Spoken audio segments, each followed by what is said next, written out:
The city's police budget has grown 3 times faster than the rest of the city's budget since Mayor Byron Brown took office.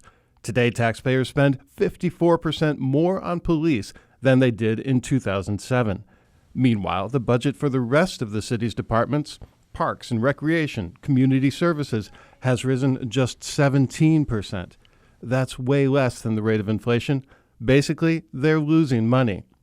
For years, the city budget has been a ticking time bomb because the city spends more than it takes in. And then COVID hit and blew a monster hole in the city budget. Right now, where we are financially, we have to start looking at the police budget. The police department budget this year is more than a quarter of the city's total budget.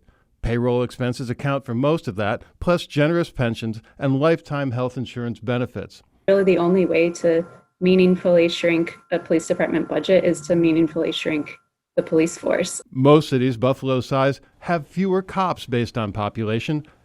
Consider St. Paul, Minnesota. 50,000 more people than Buffalo, about the same geographic size, similar demographics. St. Paul gets by with 600 cops. This year's budget calls for 800 sworn officers, and last year, those officers cost $100,000 each. 10 years ago, there were just 700 sworn officers on the payroll. That difference, 100 jobs, accounts for the total growth in the city's workforce since 2010. But reducing the number of cops is not an easy sell. One of my streets just a couple of days ago, a young man was shot and killed. How do you go and tell people in that community that we're going to have less police?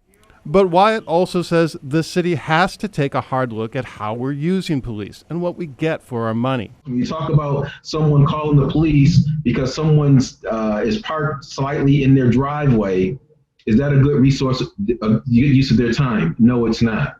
In the last 10 years, spending on parks, community services, streets and sanitation, factoring in inflation, all are stagnant or even down.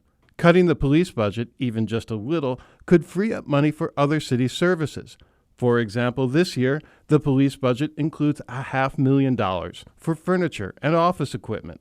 The furniture and equipment budget could probably quadruple the size of the Mayor's Summer Youth program. But it's also about balancing the budget in a city that faces looming deficits with zero money in the bank. Everything should be on the table at this point. And this one is the one that's the biggest one on the page. And so it's going to get some scrutiny. I asked to speak to the mayor about his police budgets, but he refused. For Channel 2 News, this is Geoff Kelly with Investigative Post.